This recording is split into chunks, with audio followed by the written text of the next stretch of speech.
Hai teman-teman, di sini Tamrin dan ini ada video yang lagi viral. Semoga video ini bermanfaat buat kita semua dog lover.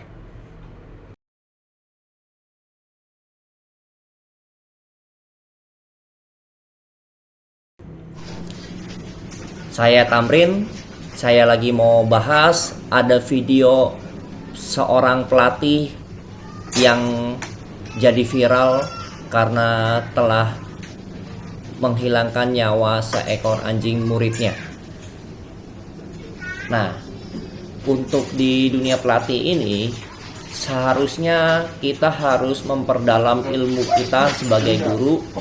Jangan sampai setengah-setengah, tapi harus sampai tuntas, sampai kita profesional 100%, baru kita melatih anjing orang atau orangnya. Karena kalau ilmunya kita salah-salah, ya murid kita juga ikutnya salah-salah, yang akhirnya bisa seperti ini. Nah, ini adegan pertama yang salah. Seharusnya jika ada anjing yang takut, kita bukan bentuknya training dulu, tetapi terapi dulu. Jika kita nggak bisa menterapi anjing itu, berarti kita harus belajar lagi untuk bagaimana cara melatih dan terapi anjing. Karena takut langsung dilatih, memang awalnya dia pasti tambah takut. Makanya harus diterapi dulu. Dengan dia diterapi, dia nyaman dengan tangan kita, nyaman deket sama kita, baru kita masuk trainingnya. Nah, training awalnya pun belajar fokus, seperti belajar looknya dia, sama namanya dia. Nah, baru masuk ke gerakan-gerakan dasar seperti sit down stand. Tapi ya terapi dulu kalau anjingnya startnya dari takut. Ya, kalau agresif, berarti kita ada belajar terapi tadi dan sedikit kepatuhannya. Jadi nggak boleh ownernya itu digigit.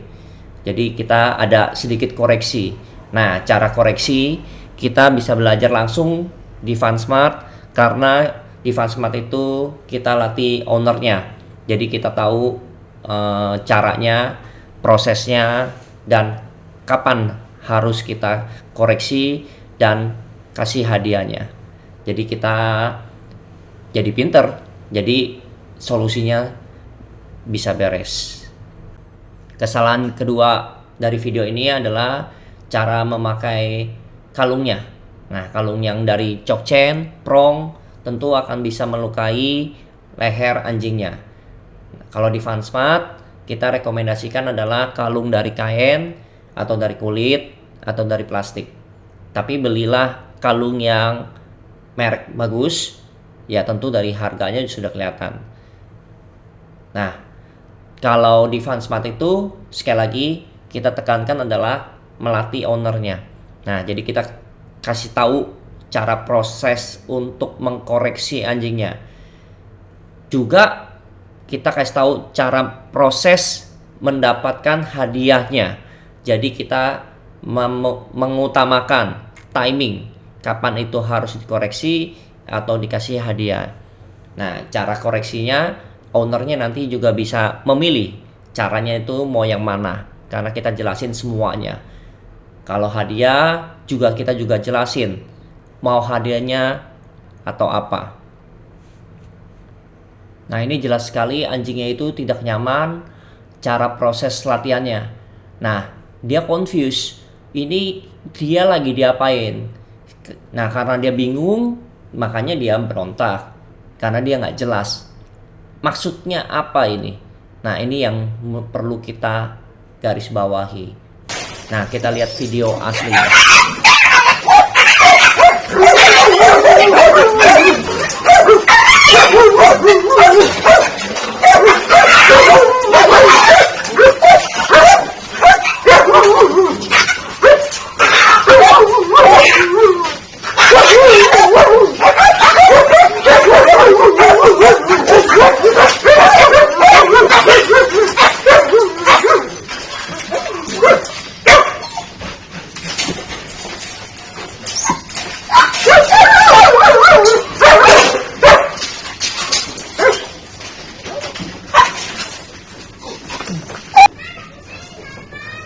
Ini kesalahan ketiga dari video ini.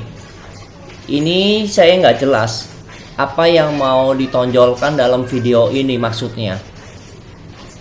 Apakah dia mau menonjolkan dia bahwa itu lagi stres? Apakah dia lagi sedih? Apakah dia lagi frustasi? Makanya dia rokok. Dan parahnya dia rokok di atas anjing muridnya. Kenapa?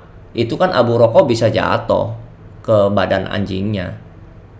Nah, di sini aja dia artinya sudah nggak respect kepada anjingnya. Jika anjing itu nggak respect kepada kita, latihan juga susah. Tapi kalau kita juga nggak respect ke anjingnya, lebih parah lagi. Artinya, ya kita akan menunjukkan kekerasan kita karena kita nggak sayang atau nggak respect kepada anjing itu. Jadi kita harus saling respect. Antara anjing harus respect kepada pelatihnya, pelatihnya juga harus respect kepada anjingnya. Begitu juga dengan anjing harus respect kepada ownernya, ownernya juga harus respect kepada anjingnya. Jadi dengan saling respect, hasilnya lebih maksimal. Nah, kita lihat video yang viral di Instagram tanpa editan.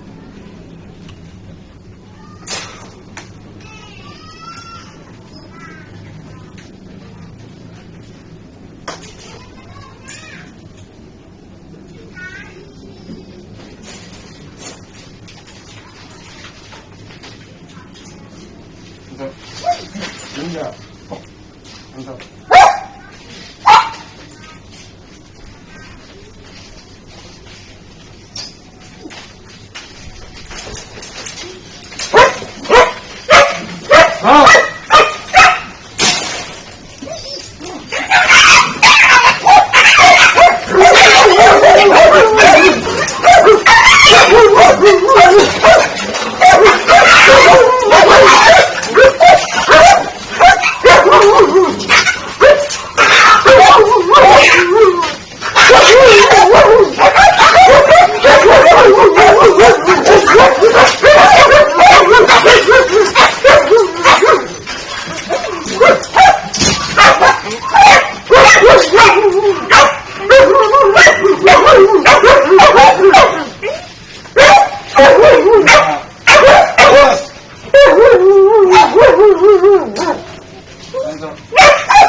Nah, jika ada pelatih yang bilang ownernya jangan ikut latihan karena nanti anjingnya nanti tidak fokus, bla bla bla bla, itu bohong.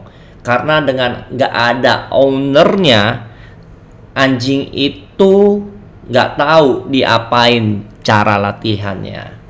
Terus kedua, ilmunya juga jadi ownernya nggak dapet dong. Terus gimana ilmunya nggak dapet? Kita bisa handle anjing sendiri jika kita nggak ikut dalam proses latihannya. Ketiga, jika ownernya nggak ikut, lalu kita ngapain bayar pelatih itu jika kita nggak tahu prosesnya, nggak dapat ilmunya, terus nggak tahu diapain anjingnya. Jadi seolah-olah seperti kita tuh punya anjing, oke nih kamu pegang, kamu terserah ngapain, pokoknya saya terimanya jadi baik. Ya nggak mungkin, kan hidupnya nanti sama kita, nanti kan bisa balik lagi errornya. Nah, kalau kita dapat ilmunya, kita bisa benerin lagi suatu hari kalau jika dia nakal lagi. Jadi bisa menyelesaikan masalahnya. Jadi kalau ada pelatih bilang ownernya nggak boleh ikut atau jangan ikut, itu fix pelatihnya bodoh, bego, nggak tahu caranya mungkin. Prinsip dari Fansmart yaitu ownernya harus melatih juga. Nah, sebaliknya, ada owner yang mau melatih anjingnya itu dengan cara menitip. Nah, dengan menitip, bagaimana kita bisa menyelesaikan solusinya jika kita nggak tahu cara prosesnya, cara melatihnya, dan nggak bonding anjingnya. Jadi nanti waktu kita pulang, konsep pelatih sama konsep owner itu berbeda. Nah, jadi kalau di Fansmart itu kita kasih tahu semua prosesnya dari awal sampai dia profesional. Jadi makanya kalau ownernya bilang mau nitip, ya agak aneh karena Fansmart mau kasih ilmunya, caranya, prosesnya, dia menolak. Jadi please ingat pesan dari saya, latih anjingnya Anda sendiri. Dengan melatih anjingnya sendiri, maka solusi itu selesai dan tepat sasaran. Apa yang kita mau dapat, apa yang kita mau sesuai. Itulah jadi anjing kesayangan kita. Semoga video ini bermanfaat untuk kita semua. Sampai ketemu lagi. Terima kasih yang sudah menonton sampai selesai.